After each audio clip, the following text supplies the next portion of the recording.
Pace battle সত্যি কথা বলতে নাহিদ রানা থাকলে আমিও খুব মানে এক্সাইটেড ছিলাম যে কবে দেখবো নাহিদ রানা অস্ট্রেলিয়ান ব্যাটসম্যানদের আসলে বাউন্সার মারতেছে, খেলার একটা এক্সাইটমেন্ট। আমি নিজেও অনেক এক্সাইটেড ছিলাম যে নাহিদ রানা খেলবে।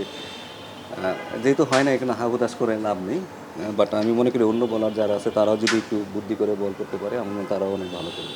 দেখুন, আমি একটা জিনিস মনে করি যে এটা হয়তো টেস্টটা হয়তো একটু অনেক হাই ইন্টেন্সিটিতে খেলা হয় না, বা একটা টেস্ট ম্যাচে হয়তো সে 3 রান বা 4 রান অনেক খুব কম, রেয়ার হয়তো সে খুব স্পিডে দৌড়াবে। বাট অ্যাজ উইকেট কিপার তার হয়তো 80-90 ওভার স্প্রিন্টও টানতে হবে না।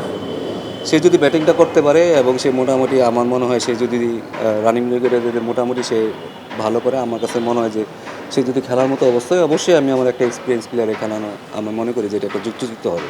হ্যাঁ, মাঝে মাঝে কথা হয়েছে। আজকে অনুশীলন করলো দেখলাম, দেখেছেন কি ব্যাটিংটা না কেমন না আছে? না, দেখেন ব্যাটিং নিয়ে আসলে, কারণ এক্সপিরিয়েন্স আর আপনি কখনো এটা ভুলবেন না। আপনার যে এক্সপিরিয়েন্স এটা আপনি আসলে কখনো আপনার মেমোরিতে সবসময় থেকে যায়। হয়তো এই অ্যাডজাস্টমেন্টটা, এটা খুব ভালো যে সে আগে আগে যাচ্ছে, সেইখানে যে অ্যাডজাস্টটা করতে পারবে। কারণ আমার মনে হয় অলমোস্ট 45 ডেজ সে কিন্তু ম্যাচের ভিতরে নাই। সে যদি প্র্যাকটিস ম্যাচটা খেলতে পারে, আমি মনে হয় সেটা তার জন্য অনেক বেটার হবে। তখন তার জন্য টেস্ট ম্যাচটাও খেলা অনেক ইজি হয়ে যাবে। নাহলে সরাসরি টেস্ট ম্যাচ গেলে আমার কাছে মনে হয় হয়তো একটু ডিফিকাল্টি হবে। তো অ্যাডজাস্টমেন্টটা তার দরকার হবে। লম্বা সময় আমি টেস্ট টিম নিয়ে সবসময় আশাবাদী। কারণ আমার কাছে মনে হয় যে টেস্ট টিমটা যারা খেলে তারা নিজেদের সম্পর্কে অনেক ভালো সচেতন, এবং নিজেদের পারপাসটা তারা ভালো করে জানে, এবং অনেক গোছানো অন্য জীবনে। তো আমার কাছে মনে হয় যে এখানে ভালো না হওয়ার আসলে যুক্তি দেখি না, এবং তাদের ইচ্ছা বলেন, তাদের এইম বলেন, এটা আমার কাছে মনে হয় যে প্র্যাকটিক্যালি তারা অনেক কিছু ভালো কিছু চিন্তা করে। যেহেতু এক্সপিরিয়েন্স, আমার মনে হয় যে তারা যদি বাইরের আমাদের যে 4টা টেস্ট আছে, আমি আশা করবো যে এখান থেকে যদি আমরা কিছু ম্যাচ ভালো করতে পারি, তো আমার দেশে যখন আমাদের বাকি 4টা ম্যাচ আছে, যদি আমরা 4টা ম্যাচ জিতে যাই, তাহলে আমরা মনে হয় যে টপ 1, 2, 3 মধ্যে থাকতে পারবো। বাংলাদেশের বেশিরভাগই ব্যাটসম্যান আসে খালি উইকেট কিপার। আচ্ছা বলেন। দেখুন, জাকির যে ক্যারেক্টার মধ্যে, সেই ক্যারেক্টারটা আমার মনে হয় যে হয়তো অনেক চাপের মধ্যে, কিন্তু বাট অ্যাজ এ ক্রিকেটার তার কিন্তু আমি মনে করি সে অনেক ভালো ফাইটার, এবং সে মাঠে ফাইট করতে জানে, এবং তার রোলটা সে ভালো জানে।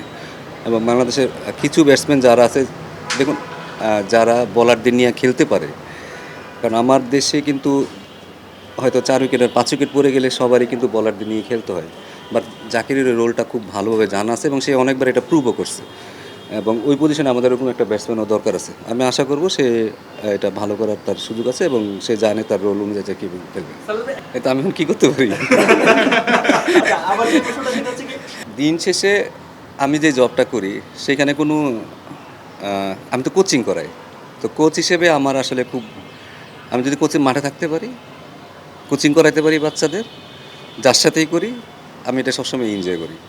আমার মানে ওই ইগো নাই যে আমাকে ওই বড় প্লেয়ার করতে হবে। কারণ বাট একটা জিনিস আমার মনে রাখতে হবে যে আমি যে জেনারেশনের, আমার সাথে আমি নেক্সট 2টা জেনারেশনের সাথে কিন্তু আমি অ্যাডজাস্ট আমার তাড়াতাড়ি হয়ে যাবে।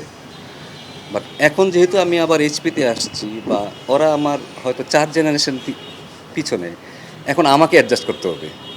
ঠিক আছে, কোচিংয়ের কিন্তু এটা একটা বড় দিক যে আমি কীভাবে অ্যাডজাস্ট করতেছি। কারণ তারা এখন জেএনজি যুগের, তারা মোবাইলের যুগের, তার সাথে আমার এখন আগে আমাকে অ্যাডজাস্ট করতে হবে।